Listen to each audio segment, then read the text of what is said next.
Hey guys, tonight we're going to talk about something that might keep you up, but you won't be able to stop listening. We're going to travel back in time to the Forbidden City in ancient China, not as an emperor or a consort, but to experience the tragic fate of a palace maid. This isn't some romantic court drama.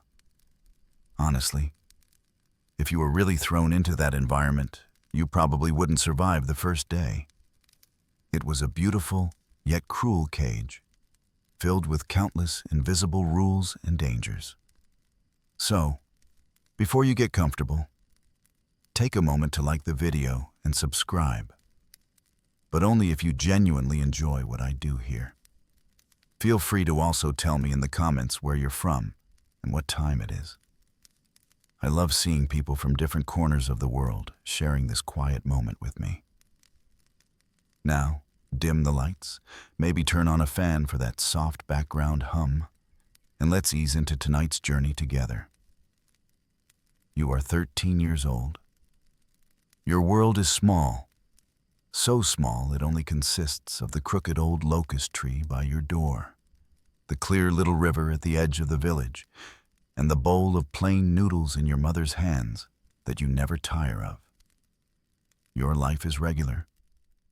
You work from sunrise to sunset, and your future is as clear as the pebbles in the river, visible at a glance. In a few years, you'll marry an honest farmer from the next village, have a few children, and then, like your mother and grandmother, slowly grow old. Until that day, a troop of men in official robes shatters the peace of your village. They hold a roll of bright yellow silk, inscribed with your fate in characters you cannot read. You don't even know what you've done wrong before your mother pulls you into a tight embrace, her hot tears dripping onto your forehead. You only hear a shrill voice announcing, "A 13-year-old girl of a good family from the Buiaha, selected for the palace by Imperial decree." Bui.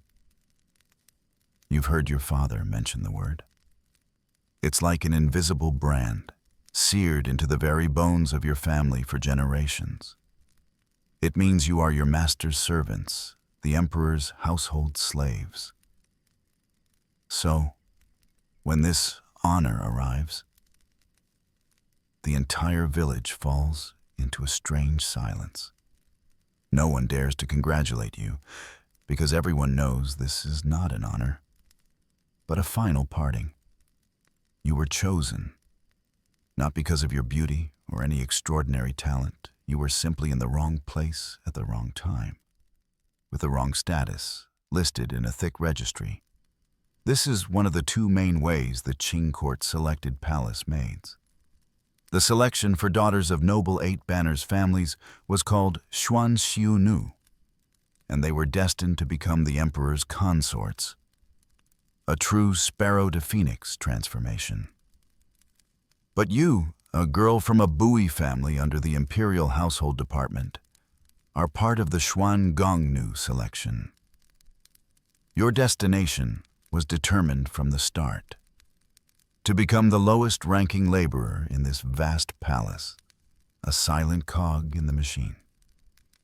You see your father secretly slip a small bag of silver to the leading official, his voice almost pleading.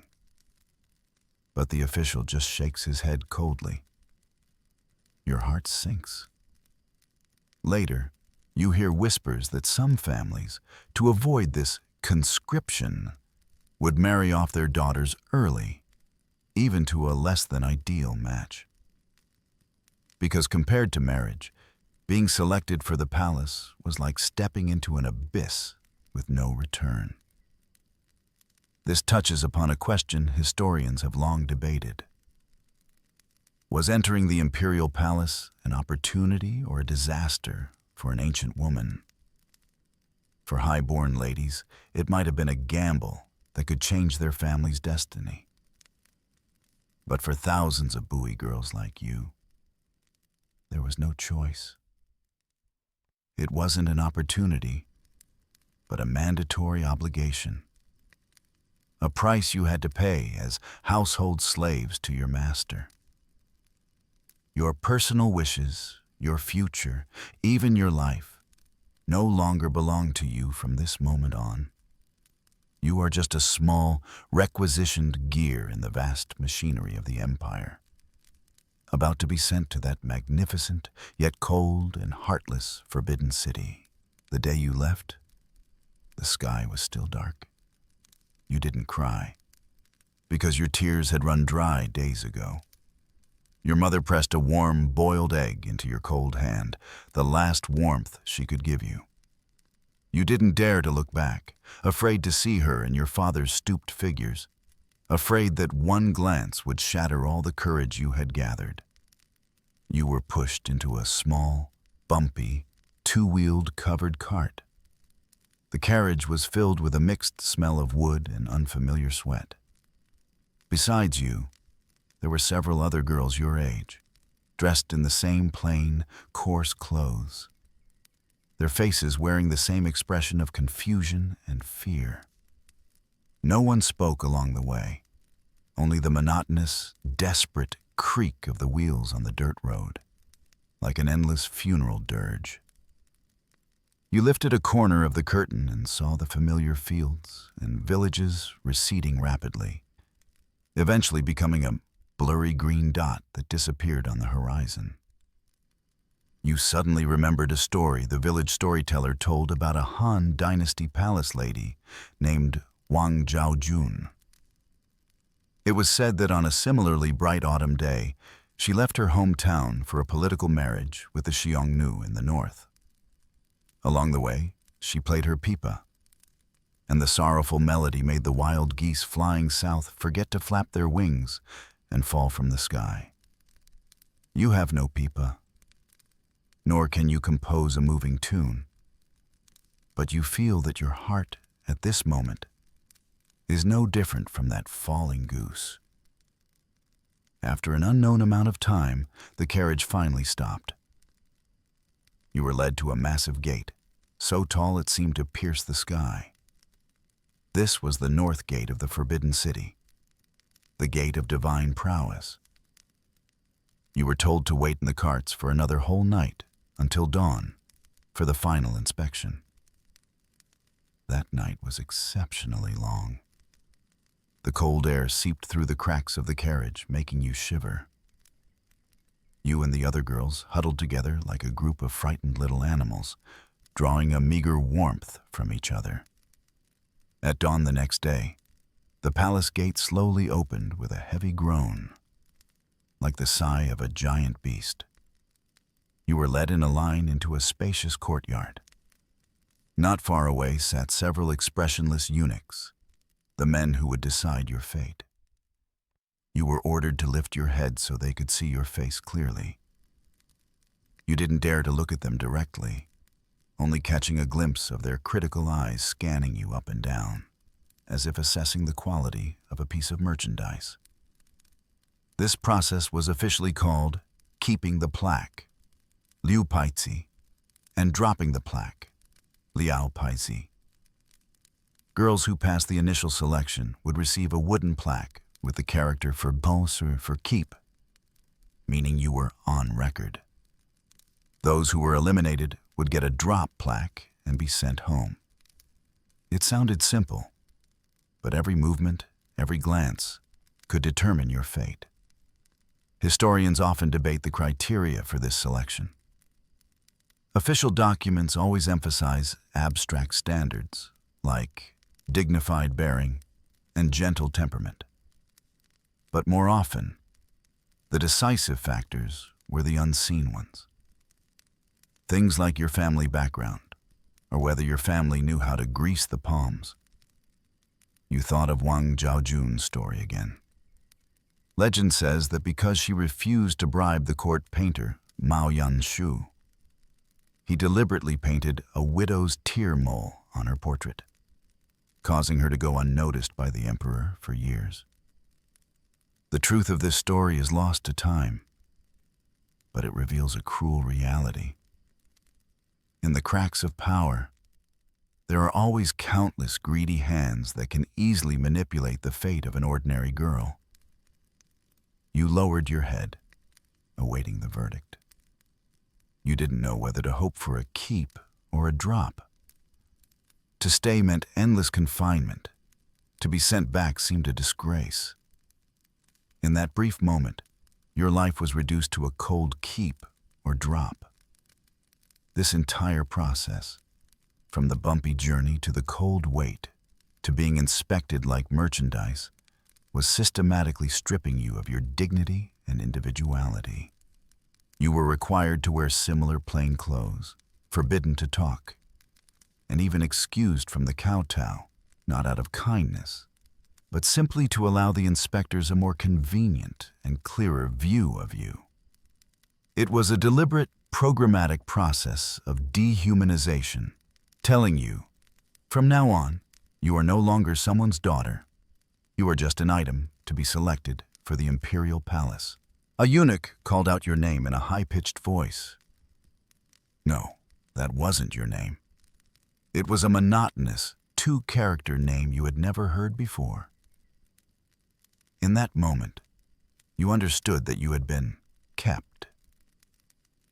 The name you had for 13 years, the one that carried your parents' hopes, was left forever outside those high palace walls, along with your past. You followed a group of equally lost girls through one palace gate after another. You felt like a drop of water merging into a silent river, flowing towards a bottomless ocean. You looked up, and for the first time, truly saw the legendary Forbidden City. The massive halls with their red walls and yellow tiles gleamed dazzlingly in the sun. Rows of mythical beasts you couldn't name lined the eaves, their ferocious faces looking down on you with indifference, as if mocking your insignificance. Everything here was astonishingly large and astonishingly quiet. Except for the neat sound of footsteps, you couldn't hear a single trace of the bustling world of mortals. You were taken to a room where you stripped off your dusty, coarse clothes and changed into a standard-issue palace maid's uniform. It was a simple blue tunic and skirt, the fabric rough and the style plain. Wearing it, you and the other girls looked identical. This was an efficient form of erasure. From name to attire, the court used the most direct methods to strip you of all the features that made you an individual. Next, an elderly female official began to teach you the rules. Her voice was as devoid of warmth as her expression. The first rule you learned was how to dress correctly. The official pointed to your collars, sternly warning that they must be jowling yoren, meaning the left lapel must cross over the right. This seemed like a trivial detail, but it was backed by strict etiquette. In ancient times, only the deceased were dressed with the right lapel over the left. It was attire for the dead. One wrong step was a sign of great disrespect, a curse, enough to cost you your head. You began to realize that survival in this place was about memorizing and obeying countless such trivial yet fatal rules. The length of your stride, the tone of your voice, the way you held a teacup, even where your gaze lingered, all could be right, or they could be wrong. Between right and wrong lay the distance between life and death. This harsh training has sparked much discussion among later scholars. Some believe it was merely to cultivate discipline in the palace maids, ensuring the smooth operation of the court. But other historians and sociologists have proposed a deeper view. This was not just training, but a systematic psychological transformation, even a ritual of social death. The term sounds terrifying, but it accurately describes your situation. Your family ties were severed, your name was taken away, and your personal belongings were confiscated. All your connections to the outside world were artificially cut off. The purpose of this was to make you completely dependent on the new system of the Imperial Palace. When you lose all external identity, you can only seek meaning for your existence from this new environment. Your joys and sorrows, your honors and disgraces would all be tied to this palace. You were no longer yourself. You became one of the palace people. This mental reshaping was more powerful than any physical punishment. It made you believe from the bottom of your heart that your existence was to serve this place, to serve the masters you had not even met yet. You were like a rough stone thrown into this giant machine, polished day after day until you became a smooth, standard, featureless screw, tightly fixed in its proper place. After countless days of training, you were finally assigned a specific job. You were led to a place that wasn't the magnificent palace of a consort you had imagined, but more like a huge, well-organized logistics center. An elderly female official told you that from now on, you would belong to the Bureau of Food, Shangxi-ju, one of the 6 bureaus. 6 bureaus. You silently repeated the unfamiliar term. You would later learn that this vast world within the palace walls, dominated by women, had an extremely complex and strict bureaucratic system. This system was known as the 6 bureaus of the palace administration, Shanggong Liu Ju, which could be traced back to the 6 Shang of the Qin dynasty and matured during the Tang dynasty. It was like a mirror image of the male-dominated 6 ministries of the outer court, except its jurisdiction was confined to the inner palace. These 6 bureaus were the Bureau of Palace Administration, Shanggong-ju, responsible for managing all affairs of the inner court and issuing orders. The Bureau of Ceremonies, Shangyi-ju, in charge of rituals, receptions, and celebrations. The Bureau of Attire, Shangfu-ju, managing the clothing of the emperor and empress. The Bureau of Food, Shangxi-ju, responsible for meals, drinks, and medicine. The Bureau of Housekeeping, Shangqin-ju, in charge of the emperor's living quarters, furnishings, and cleaning. And the Bureau of Works, Shanggong-ju, which oversaw the production of crafts, textiles, and embroidery for the inner court. Each bureau was like an independent government department, further divided into 4 offices, SI. And each office was subdivided into several sections, dian, and units, zhang, with clear ranks and responsibilities. Your Bureau of Food was divided into 4 offices: provisions, wine, medicine, and cuisine. And you were just a low-level member of this vast organization, your daily job being to wash mountains of ingredients. Your immediate superior was a female official called a zhang, unit head. Above her were the dian, section head, and ciai, office head. And the highest leader was the shangxi, bureau head, a female official with a 5th rank official title. For the first time, you learned that women could also be officials within the palace walls. These women, known as female officials, nuguan, were not part of the emperor's harem of consorts. Instead, they managed thousands of palace maids and eunuchs based on their own abilities and seniority, maintaining the daily operations of this massive palace. Their power was real and tangible. A single word from them could decide your fate, even your life or death. Of course, the most bizarre part of this system was some of the highly specialized positions. You once heard an older palace maid whisper about a position in the Bureau of Ceremonies Office of Records called the Tongxi, who was specifically responsible for recording the emperor's sexual encounters with his consorts. It sounded absurd, and shameful, but it was a crucial part of maintaining the purity of the royal bloodline and confirming the identity of princes. Every word written by that female official, holding her red lacquered brush, could affect the future succession of the empire. However, did these female officials truly hold real power?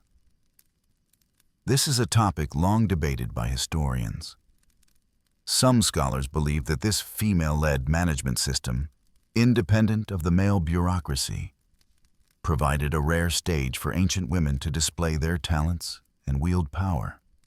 But many more scholars point out that this power was illusory and fragile. The authority of female officials came entirely from the emperor. They were extensions and agents of the emperor's and empress's power. Their status seemed noble, but in reality, they were still high-ranking servants. And their managerial skills ultimately served the supreme ruler of a patriarchal society. This system was not for female liberation. On the contrary, it was for more efficient control of women.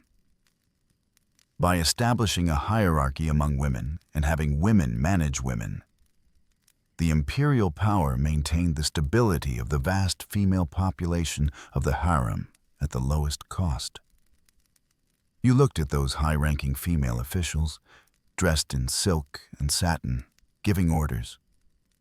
But they, like you, were also prisoners in this golden cage. Their cages were just bigger and more ornate than yours. Your new life began, if you could call it life. Before the first ray of dawn touched the glazed tile roofs of the palace, you were awakened by the sound of a bell. You had no time to be dazed, not even to feel the soreness in your limbs. You had to dress immediately and start your day's work. You were assigned to the washing area of the Bureau of Food. Your world consisted of massive water vats and endless baskets of fruits and vegetables to be washed. The water in winter was bone-chillingly cold. Your hands quickly became red and swollen, like two steamed buns covered in cracks. In the summer, the stuffy kitchen was like a steamer, and sweat dripped from your forehead into your eyes, stinging and painful. But you didn't dare to stop and wipe it, because the sharp eyes of the supervising manager auntie were always watching you from behind. Your day was divided into countless repetitive actions: scooping, rinsing, draining, sorting. You had no name, only a number. You had no thoughts, only a task. You were like a pre-programmed machine operating day after day. Here, time lost its meaning. There was only endless labor. You had almost no time for yourself. Even eating and sleeping were rushed and strictly regulated. You quickly learned a survival skill that all low-level palace maids knew by heart. Drink as little water as possible. The palace rules were strict.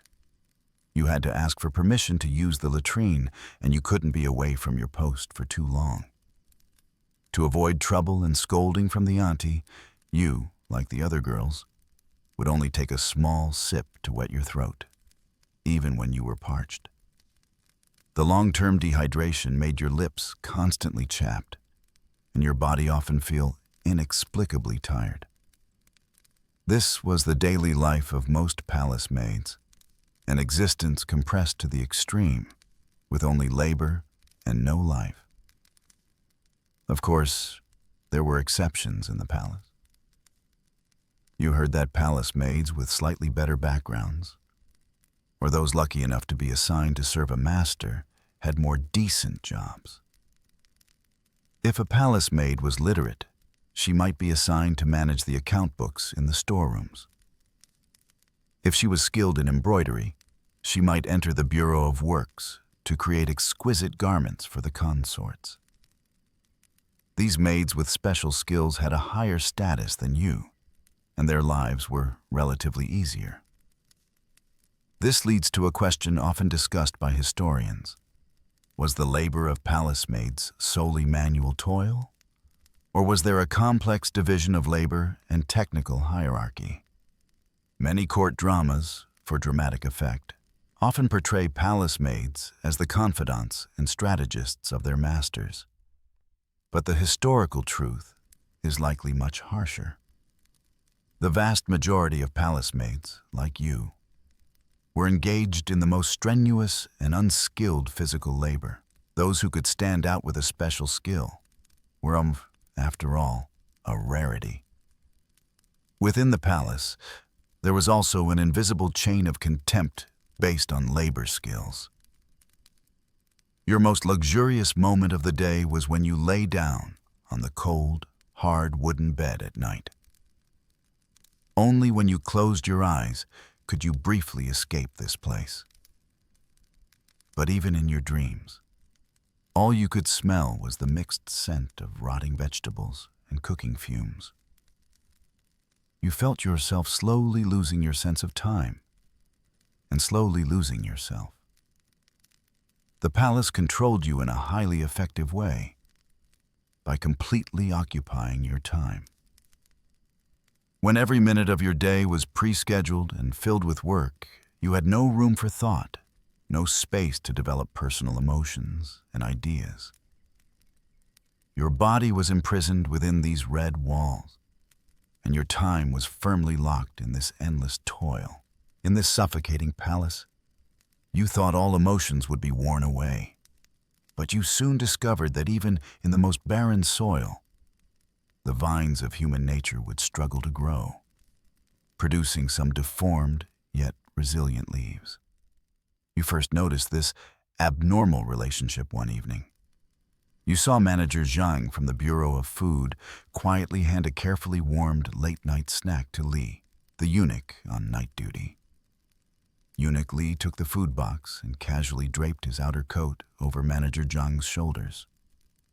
Their movements were natural and familiar, and their eyes held a warmth you had never seen in the palace before. Later, an older palace maid quietly told you that this was called duishi, paired eating, or kai-hu, vegetable household. It was an unspoken secret relationship between palace maids and eunuchs. They couldn't marry like normal men and women, but they would live like a couple, taking care of each other in daily life and comforting each other emotionally. Most eunuchs had no family, and the palace maids were also cut off from their families. On this isolated island, they were each other's only support. When a palace maid and a eunuch formed a duishi relationship, the woman would do laundry and cook for the man, managing his daily affairs, while the man would use his connections and strength in the palace to protect her and shield her from bullying. This relationship was particularly common in the Ming court. It was like an underground river, silently nourishing the lonely souls in the palace. Initially, this temporary partnership was called duishi. If their feelings deepened and they decided to live together long-term, it was upgraded to kai-hu, meaning the woman was a partner for meals in the man's household. It sounded a bit sad, but for them, it was the closest thing to the warmth of a home they could grasp. You even heard a legendary story. During the reign of Emperor Shizong of the Ming dynasty, the grand eunuch Wei Zhongxian and the emperor's wet nurse, Madame K, were a very famous kai-hu couple. It was said that Madame K's original duishi partner was another eunuch named Wei. But Wei Zhongxian also took a liking to Madame K, and with his simple and strong charm, eventually won her over. The two eunuchs fought over it, and the matter was brought before the emperor. But the young emperor, instead of punishing them, acted as a judge on the spot and awarded Madame K to Wei Zhongxian, personally acting as their matchmaker. This story was passed around the palace as a curiosity, and also showed that this kind of relationship was tacitly accepted even by the higher-ups. Of course, historians have different views on the nature of this relationship. Some scholars believe it was purely a transactional arrangement. In the treacherous palace environment, palace maids needed the protection of eunuchs, and eunuchs needed the care of palace maids. It was a pragmatic survival strategy of banding together for warmth. But other scholars are more inclined to believe that there was genuine affection involved. In the same desperate situation, deprived of a normal family life and under immense psychological pressure, palace maids and eunuchs were the ones who could best understand each other's pain. This companionship, based on deep empathy, might have been much purer than outsiders imagined. You watched the retreating figures of Manager Zhang and Eunuch Li with mixed feelings. You thought this might be the saddest, yet most touching scene in the palace. They were both pitiful people crushed by imperial power. Yet they used their fragmented lives to piece together the illusion of a home. This Duishi relationship was, in essence, a silent rebellion against the palace system. The system deprived them of the right to have a family, so they created their own deformed family. It was both their compromise with fate and their most instinctive adherence to humanity. Your days in the Bureau of Food passed quickly, because every day was the same, until one day, you were transferred from the greasy kitchen and assigned to serve a newly promoted noble lady. From that moment on, your fate was tightly bound to this master. Only then did you truly glimpse the core of harem life, a never-ending, smokeless war. The harem was a strictly hierarchical pyramid. At the top was the one and only empress, the head of the 6 palaces, the nominal mother of the nation. Below her were the imperial noble consort, noble consorts, consorts, and imperial concubines, down to your master, a noble lady, and even lower-ranking first-class attendants and second-class attendants. Each rank corresponded to different salaries, allowances, residences, and most importantly, their standing in the emperor's heart.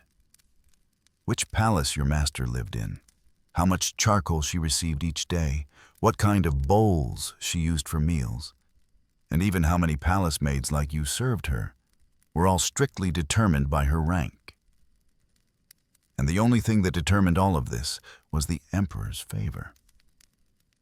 To obtain this ethereal yet crucial favor, the women of the harem would stop at nothing. You personally saw some consorts sprinkle salt water on the stone path in front of their palace to make the emperor's goat-drawn cart stop for a moment, as goats like to lick salt. Others would adorn their hair with exotic flowers because another emperor would release a butterfly, and wherever the butterfly landed, he would spend the night. These seemed like children's games, but behind them was the cruelest survival competition.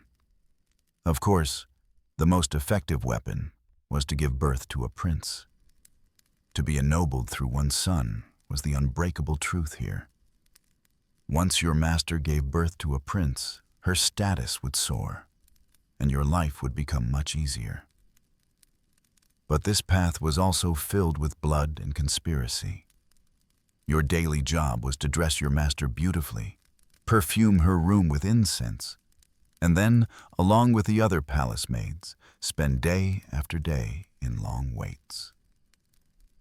When your master was happy, she might reward you with a hairpin. When she was down, you were her only outlet for her anger. You had to be like a mirror, accurately reflecting her emotions without the slightest error. Many court dramas love to depict sensational plots of consorts poisoning and assassinating each other. Historians generally believe that such blatant murders might be artistic exaggeration, but the real harem infighting was far more torturous. It was an invisible, continuous psychological warfare.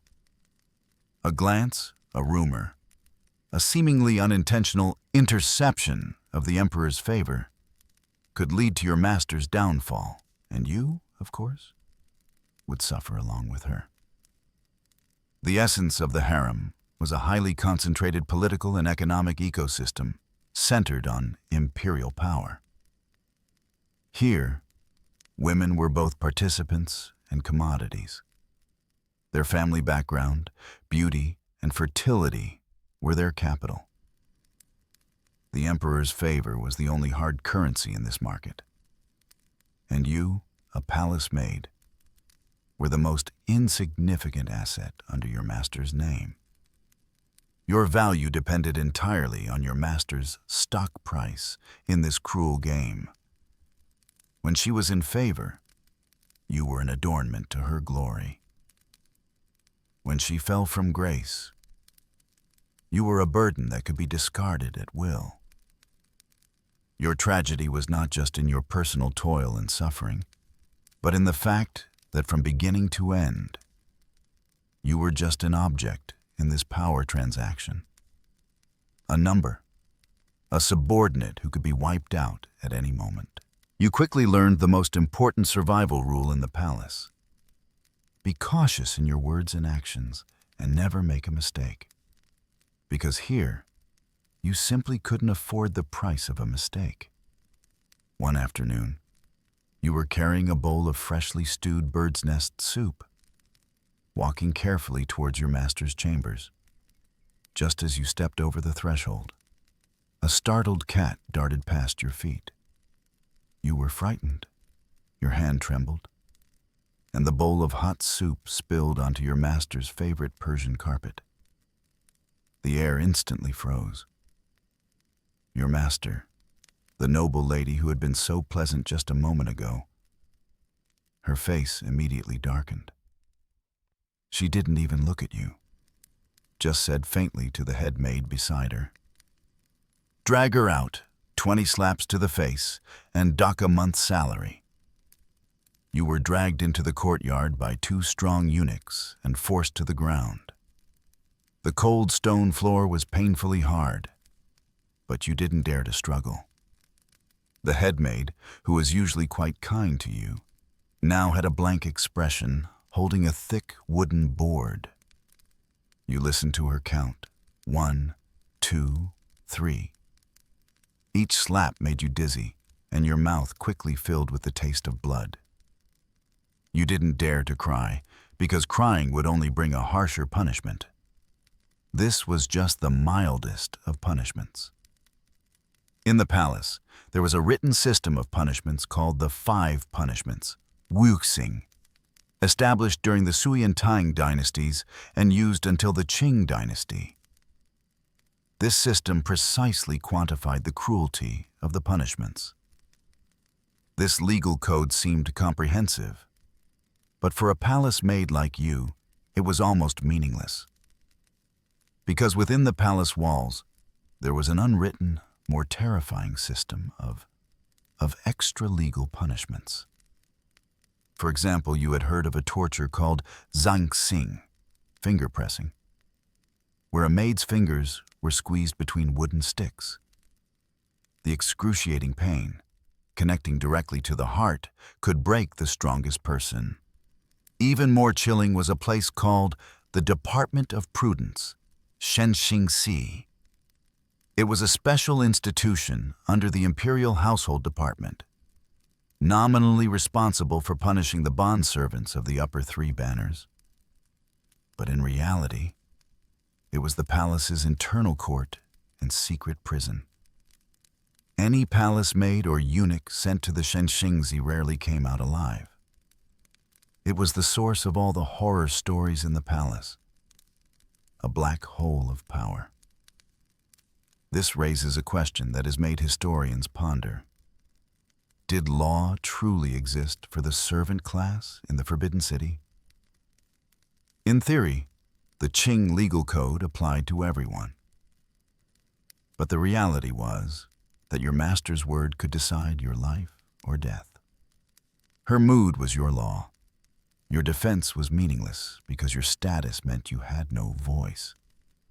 The court was, in fact, a huge legal vacuum where power was the only rule. After being slapped, you lay in bed for 3 days. Your cheeks were swollen, and even drinking water was painful. But you knew in your heart that you were lucky. You had seen a maid who broke her master's jade bracelet beaten to death. Her body wrapped in a straw mat and dragged out through the most remote side gate of the palace. Her death was like a stone thrown into the sea without causing a single ripple. You began to understand that punishment in the palace was not just to discipline the wrongdoer. It was a public performance, a political drama of killing the chicken to scare the monkey. Every flogging, every scolding, was a declaration to all servants like you. Your lives are as insignificant as ants. This pervasive fear, like a giant net, covered the entire harem, ensuring the absolute obedience and silence of this vast empire's heart. After being in the palace for a long time, your body began to develop all sorts of minor ailments. You often felt dizzy and weak, and your abdomen always had a dull ache. An older palace maid told you that this was a common illness among palace women, called blood stasis syndrome, caused by long-term fatigue, mental stress, and poor diet. When you got sick, you didn't dare to say anything. Because in the palace, a servant who lost their ability to work was equivalent to losing their value. At best, you would be sent out of the palace. At worst, you would be sent to the Hall of Comfort, a place that sounded nice, but was actually where you went to die. You could only secretly ask a familiar eunuch for some random medicinal powder, swallow it blindly, and pray that you would get better soon. You had witnessed the bizarre medical practices of the court. Once, a favored consort was ill for a long time, and the emperor summoned a Taoist priest. The priest claimed the consort was possessed by an evil spirit and performed a grand exorcism ceremony in the palace, burning talismans and chanting spells for days. But the consort's illness only worsened. Watching the Imperial physicians and Taoist priests dancing around the consort, you felt for the first time that in the face of death, even a master was as helpless as you. But what chilled you to the bone was a legend you heard about the Jiajing Emperor of the Ming Dynasty. It was said that this emperor was obsessed with Taoist alchemy, and in order to create an elixir of immortality, he devised an extremely cruel formula. He ordered his subordinates to gather hundreds of 13 or 14-year-old girls, kept them in captivity, and allowed them to eat only mulberry leaves and drink dew. Then, he used their first menstrual blood to concoct a pill called red lead. These poor girls were treated as medicinal ingredients. Their diet was strictly controlled, and every morning they had to brave the cold to collect dew from the leaves for the emperor to drink. Many of them caught colds and fell ill. Once they were sick, they were immediately expelled from the palace because their bodies were no longer pure, and they were no longer qualified medicinal ingredients. This inhumane abuse eventually led to a palace-maid uprising.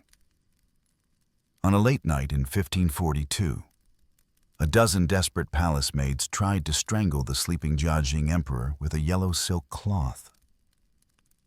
Although the uprising failed and all the participating maids were executed by extreme measures, this event became the only instance in history of a direct rebellion against imperial power initiated by palace maids, known as the Renyin Palace Incident. This story gave you a new understanding of the cruelty of the court. It revealed a deeper, more chilling reality. In the logic of imperial power, the bodies of lower-class women were not just tools for labor, but also a natural resource that could be freely harvested and consumed. This has also led to debates among historians about the medicine of the imperial court. In an era where the line between science and sorcery was blurred, how much of the medical practice in the court was based on empirical medicine? And how much was derived from the emperor's personal delusions of alchemy and superstition? Some scholars believe that extreme cases like the Jiajing emperor were isolated incidents. But other scholars point out that this way of thinking, which objectified and commodified women's bodies, was common in the ancient court. From demanding that consorts bear children for the royal family to using palace maids' bodies to make elixirs, it was all, in essence, a form of exploitation and use of women's bodies. You touched your aching abdomen and felt a chill that went straight to your bones for the first time. You realized that you and those Ming Dynasty palace maids who were treated as medicinal ingredients were not fundamentally different. Your bodies, your youth, and even your lives were just fuel consumed to keep this golden cage running. Once burned out, you would be ruthlessly discarded. You thought your life would burn out quietly like a candle, in endless labor and sickness. But fate sometimes plays cruel jokes that you can't predict. One day, you were strolling in the Imperial garden with your master. The emperor's procession suddenly appeared. Like the other palace maids, you immediately prostrated yourself on the ground, your head buried deep in your arms, even your breathing lightened. You didn't dare to look up, because looking directly at the emperor was a grave offense. You only heard footsteps approaching and then stopping in front of you. A pair of bright yellow dragon boots appeared in the corner of your eye. You felt your heart was about to leap out of your chest. Then, you heard the voice of the most powerful man in the world say, "Lift your head." You raised your head, trembling, and saw the emperor's face. He looked younger than you had imagined, but his eyes had a majesty that made you afraid to look directly at him. He said nothing more, just looked at you quietly for a few seconds, and then turned and left. That night, you were taken to an unfamiliar room. The head maid personally bathed you, washing your body from head to toe with fragrant petal-infused water. Then she had you stripped naked and wrapped you tightly in a huge quilt, embroidered with dragons and phoenixes, like a dumpling. You were lifted by two eunuchs, not with their hands, but carried on their shoulders like a piece of cargo. You felt a wave of dizziness and an unprecedented sense of shame. You were packaged into a human-shaped quilt roll, carried through the deep palace, and finally delivered to the emperor's bedchamber. This was the legendary quilt wrapping ceremony, also known as tixing or bei gong. It was said to be a rule established in the Qing court to prevent the emperor from being assassinated. Any woman chosen by the emperor had to be naked, inspected by eunuchs to ensure she carried no weapons, and then wrapped in a quilt and sent to the dragon bed. The eunuch placed you at a corner of the dragon bed, then pulled open a corner of the quilt, letting you crawl in from the emperor's feet like a worm. Throughout the process, you didn't dare to make a sound. The bedchamber was terrifyingly quiet, with only your and the emperor's breathing. You could even smell the faint scent of dragon saliva incense on him, a scent that made you feel suffocated. What made you feel even more bizarre was that outside the door, eunuchs were recording the time. It was said that the emperor's sexual encounters with his consorts were strictly timed, usually not exceeding the time it takes for an incense stick to burn.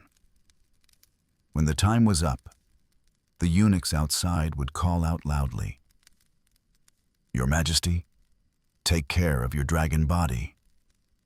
If the emperor didn't respond, They would keep shouting until he gave the order to have you carried out in the same way. Of course, the historical record of this quilt-wrapping ritual is full of controversy.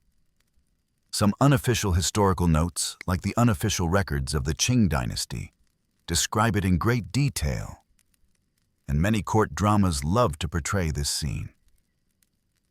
But many serious historians, including experts from the Palace Museum and some Palace Maids' memoirs, have questioned the authenticity of this claim.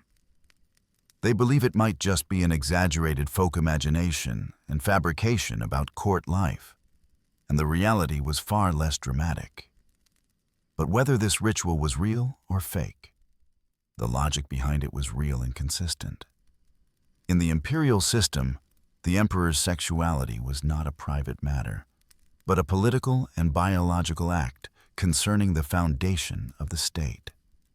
From the casual flipping of a plaque to decide the choice, to the security consideration of a naked inspection, to the time-managed monitoring, and finally to the detailed records of the tongxi.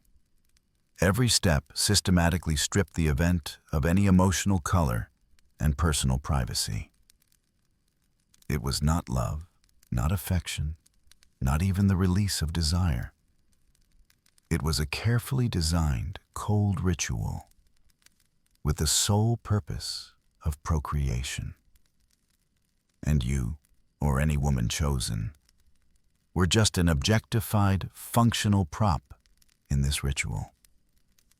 Your feelings, your dignity, your emotions were all insignificant here. You were just a vessel to ensure the continuation of the royal bloodline.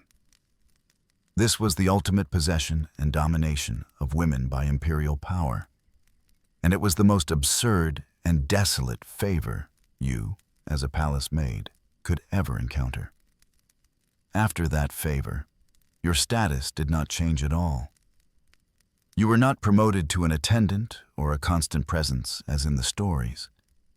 You remained the ordinary palace maid serving tea and water to your master. The emperor seemed to have completely forgotten your existence. That night's experience was like an unreal nightmare, leaving no trace. But your master's gaze towards you changed. It was a complex look mixed with jealousy, suspicion, and vigilance. You became a thorn in her side that could not be removed. The peace of the harem was soon shattered. It began when the Empress's favorite Persian cat suddenly died for no reason. Then the crown prince fell while playing and developed a high fever that would not subside. For a time, his palace was filled with anxiety and all sorts of rumors. Soon, a terrifying word began to circulate in the palace: witchcraft. You first heard this word from an old eunuch. He said it was the most vicious curse in the palace. Someone would make a small town out of wood or cloth, write the victim's birth date on it, and then stick needles in it or bury it underground to curse the person to fall ill or die. This act was called cursing. There was an even more sinister method, which was to put various poisonous insects in a jar and let them fight each other. The last one alive was called a goo, and it was said to have immense evil power. This was witchcraft. In that era of unenlightened medicine, where people widely believed in ghosts and gods, witchcraft was the ultimate explanation for all unexplainable disasters. It was also the deadliest and most irrefutable weapon in harem struggles. Because the accusation was based on supernatural forces, you could not defend yourself with real evidence.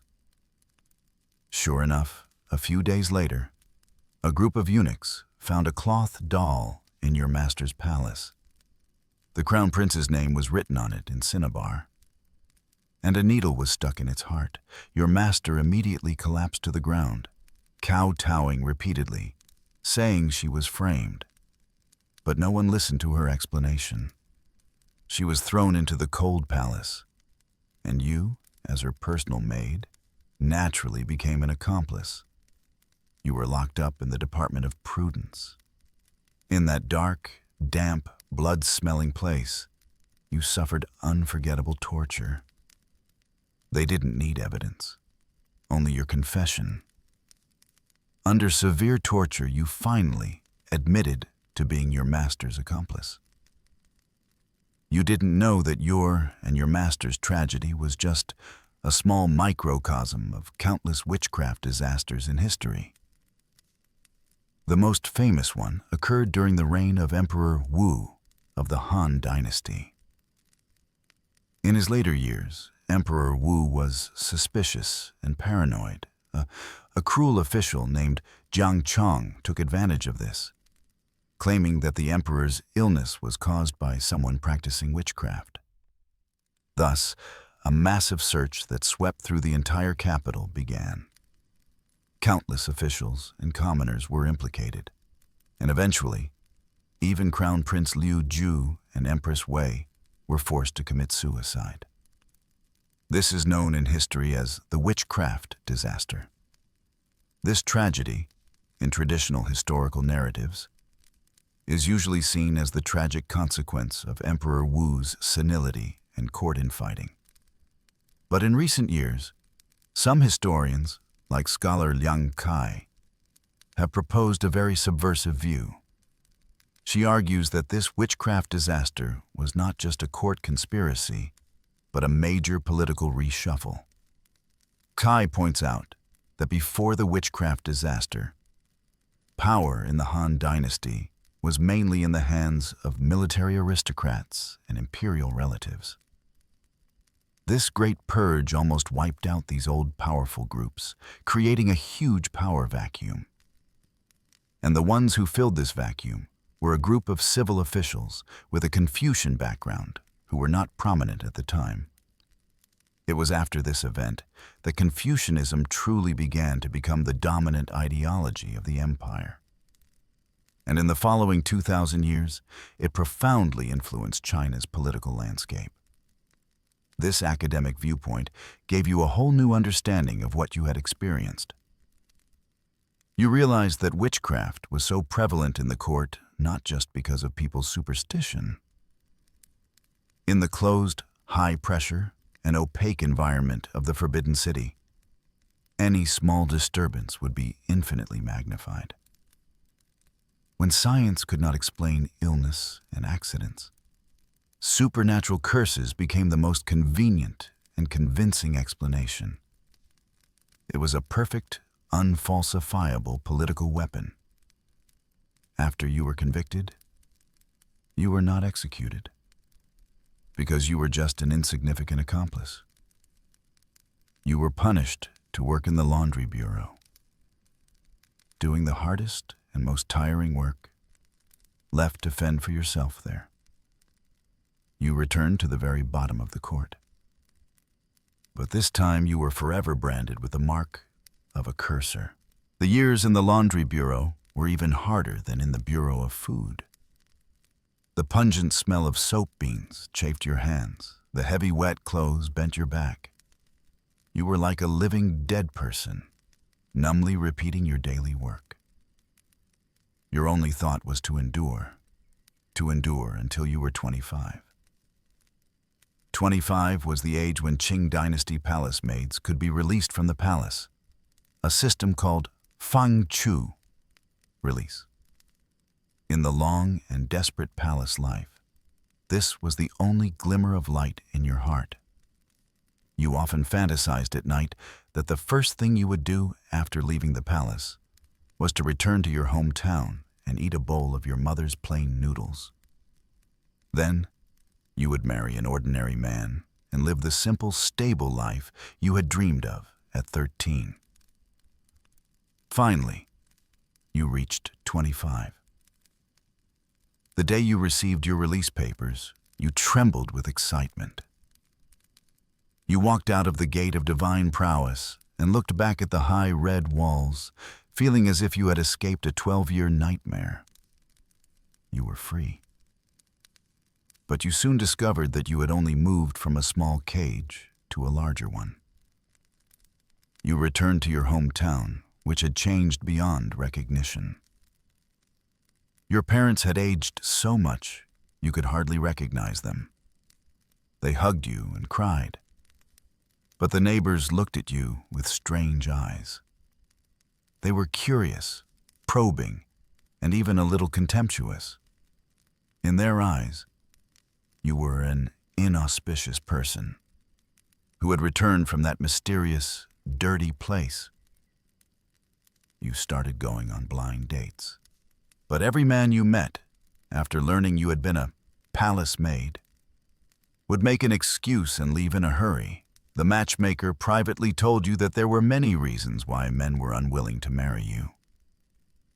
First, you were 25, which was considered an old maid in this era, and your fertility would be questioned. Second, you had done hard labor in the palace for over a decade, and your body was mostly plagued with illnesses, making you look sallow and unhealthy. And the most fatal point was the taboo that everyone knew, but dared not speak of. They were afraid you had been touched by the emperor. A woman who had once belonged to the emperor, even just in name, was a sacred and inviolable symbol among the common people. Marrying you was tantamount to offending the heavens and would bring bad luck. You were like a sacrificial offering that had been consecrated. Although you had left the altar, you could never return to the ordinary shelf.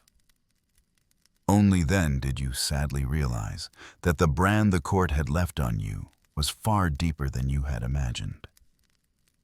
It had not only ravaged your body, but had also carved a permanent, socially unacceptable mark on your identity. The normal world you longed to return to no longer had a place for you. Historians have also long debated the final fate of released palace maids. Some optimistic accounts mention that palace maids would receive a sum of money upon release, and some were even arranged to be married by officials. But more records and folk tales paint a bleaker picture.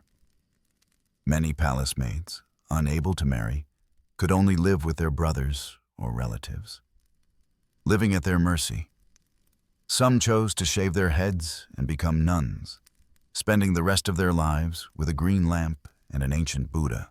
Still others, with the Duishi eunuchs they had met in the palace, formed a family outside the palace without sex, only companionship, supporting each other through the rest of their lives.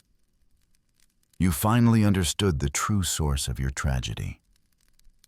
Your 12 years of palace life had not trained you to be a better woman.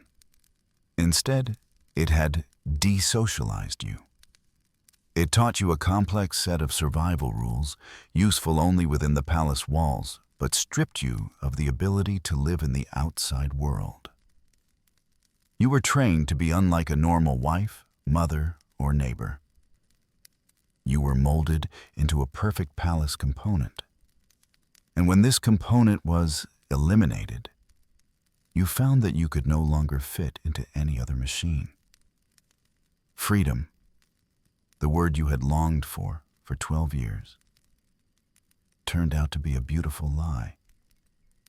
The palace gate had opened for you, but you found that you had long been permanently imprisoned by that invisible palace wall. In your most desperate moments, you often had a nightmare. In the dream, you were back in the palace, but not the one you knew.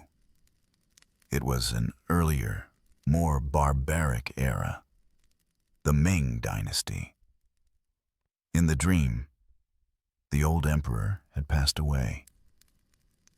The entire palace was shrouded in a somber grief. But what you felt was not sadness, but a deep, chilling fear. You knew that you, along with dozens of other young consorts and palace maids who had not borne children, were to be sacrificed for the old emperor. Sacrificial burial. The words felt like they belonged to a distant, ancient time. It was a cruel system from the Shang and Zhou dynasties, abolished for over 1,000 years before being resurrected from the grave of history by the founding emperor of the Ming dynasty, Zhu Yuanzhang. From Zhu Yuanzhang onwards, after the deaths of the first 5 emperors of the Ming dynasty, large numbers of palace women were forced to join them in death, a practice euphemistically called ascending to heaven with the emperor, and glorified as the ultimate act of loyalty.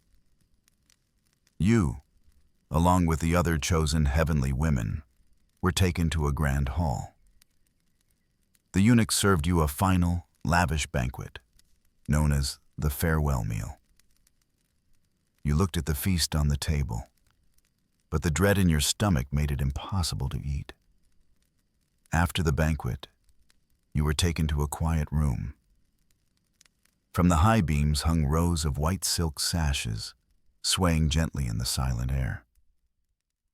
The eunuchs, their faces like stone, gestured for you to stand on small wooden platforms placed beneath the sashes.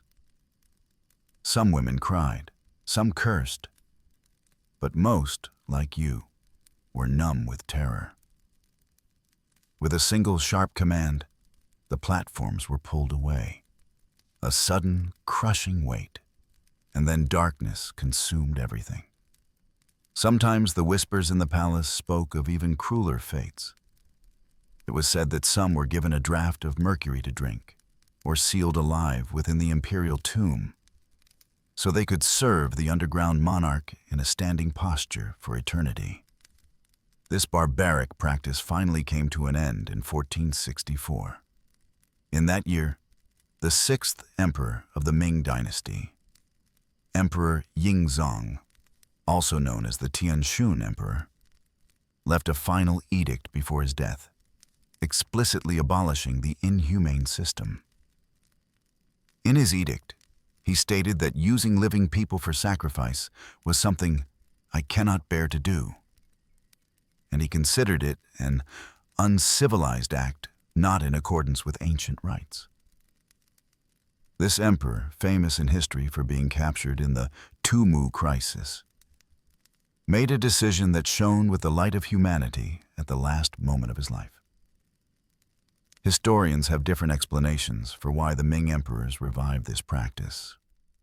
One view is that it stemmed from a primitive religious belief. They truly thought that by taking these women to the other world, they could continue to enjoy their services. But a more critical view suggests it was a cold political calculation. After an emperor's death, leaving so many young consorts was a huge financial burden and could lead to palace scandals, potentially affecting the new emperor's stability. Forcing their deaths was the most final solution. From this perspective, sacrificial burial was the ultimate manifestation of imperial power's objectification of women. It declared that the lives of these women had no independent value. They were merely the private property of the emperor. When the master died, this property was to be destroyed along with him. Their existence, from beginning to end, was solely to satisfy the needs of one man. You woke up from the nightmare, drenched in a cold sweat. You were glad you lived in the Qing dynasty, an era that had abolished sacrificial burial. But then, a wave of sadness washed over you. You realized that whether you were given a white silk sash or left to slowly grow old in endless labor and loneliness, your fates were essentially the same. You were all just consumables of this palace, with the only difference being the method and the time of your destruction. In the end, you never left those red walls. After experiencing the indifference and rejection of the outside world, you spent all your savings to bribe your way back into the palace, returning to the laundry bureau, the place you once despised, as a convict. But now, it had become your only sanctuary. The world outside was vast, but there was no place for you. This cage, though cold, at least provided you with a corner to shelter from the wind and rain, and a mouthful of food to fill your stomach. Your life slowly ebbed away amidst the daily sounds of scrubbing and beating. Your back grew more bent, your hair whiter, and the wrinkles on your face were like a dry riverbed. You watched batch after batch of young girls being sent into the palace, their faces filled with the same fear and confusion as yours once was. You looked at them and saw your past self. You would occasionally offer them a few words of advice, but most of the time, you remained silent, because you knew that any words were pale and powerless in the face of the giant wheel of fate. You finally fell ill. On a cold winter night, lying on the hard bed in a corner of the laundry bureau, you felt your life slowly draining away. No one came to see you because everyone was busy. Your whole life flashed before your eyes like a silent film. You remembered the hot egg your mother gave you, the bumpy carriage, the immense shock of seeing the Forbidden City for the first time, the happy or angry faces of your masters, the cold instruments of torture in the Department of Prudence, and the dragon boots of the Emperor you had only seen once. Everything became blurry, and finally, it all faded into darkness. Your body was discovered the next morning. 2 young eunuchs wrapped you in a worn-out straw mat and carried you out through the most remote gate of the palace, the East Glorious Gate. It was said that this gate was specifically for carrying out coffins. So the number of nails on its doors was even, unlike other palace gates, symbolizing the netherworld. You were buried in a mass grave on the outskirts of the capital. Hundreds of palace maids like you were buried there, along with the eunuchs who had also spent their lives in the palace. Your graves had no tombstones, no names, just small mounds of earth that would soon be overgrown with weeds.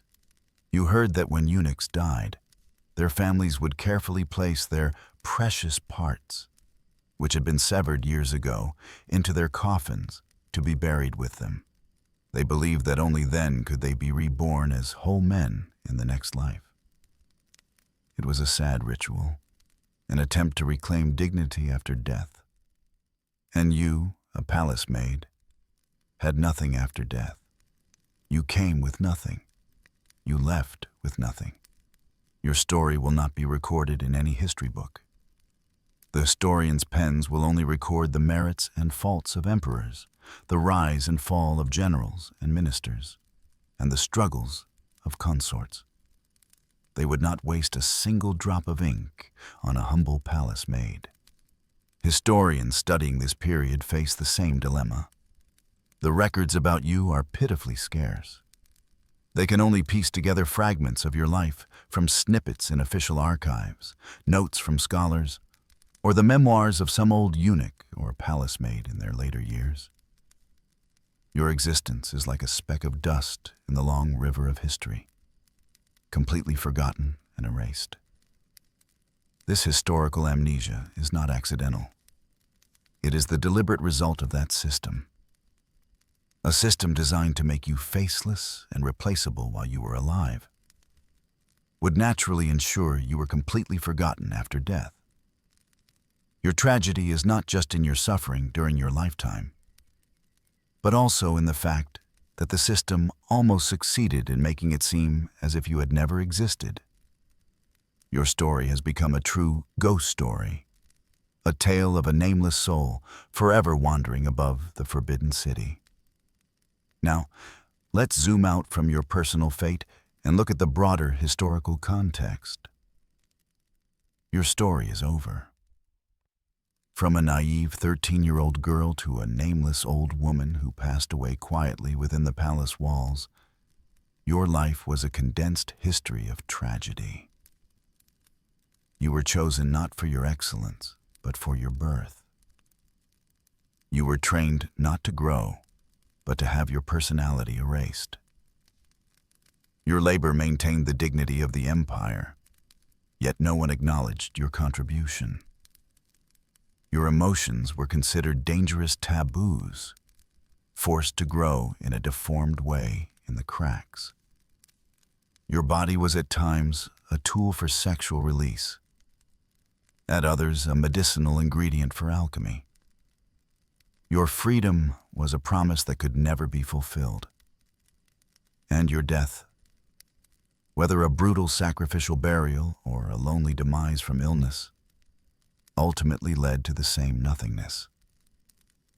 You might think this is just a fictional story, a tale made overly tragic to draw tears, but I want to tell you, your story is real. Because you are not alone. Behind you stand thousands of women who shared the same fate. Their names are scattered in the historical dust of the Ming and Qing dynasties, spanning over 500 years. They were Miss Zhang, Miss Wang, Miss Li, or more often, they didn't even have a surname, just a cold number. Together they formed a vast, silent group, a group completely forgotten by the mainstream narrative of history. When we look back at this history today, it's easy to be drawn to the grand themes, the rise and fall of empires, the change of dynasties, the magnificent architecture, the priceless treasures. But we often overlook the fact that supporting all these grand narratives were countless humble individuals like you. It was your daily labor that polished every golden brick of the Hall of Supreme Harmony. It was your silent service that maintained the strict order of the harem.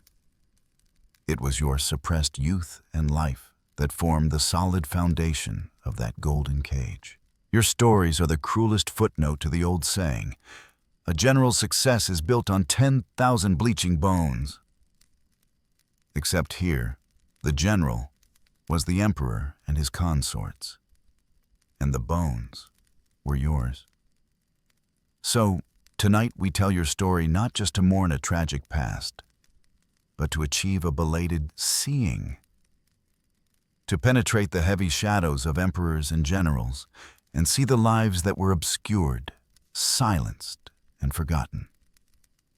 To remind ourselves that behind any magnificent history, there are countless small, specific pains and struggles of individuals. Your story is an echo. It comes from the distant past, faint, but never truly faded. It reminds us that history should not only have the anthems of heroes, but also the cries of the little people. Now the night is very deep. You may already feel a little drowsy, your eyelids getting heavy. Let our story, with your breath, slowly settle down. Imagine you are floating on a quiet, black river. The water is warm, like a gentle embrace. You are no longer the girl struggling within the palace walls. You have shed a lifetime of fatigue and pain. Those heavy rules, those cold gazes, that endless labor, are all like the receding scenery on the riverbank, getting farther and farther away, more and more blurry. You hear the faint sound of a distant bell, but it is no longer a command to wake you up for work, but a distant, serene lullaby. You see the stars, scattered on the black river, like crushed diamonds, and also like countless gentle eyes, quietly watching you, telling you that it's all over. You can rest in peace. Your body becomes very light, as if it has no weight. You are slowly merging into this river, into this quiet night. Those memories that once broke your heart are being gently smoothed by the river water, turning into distant and vague dreams. You are entering a dreamland without palace walls, without restraints, only peace and freedom. The end. Good night.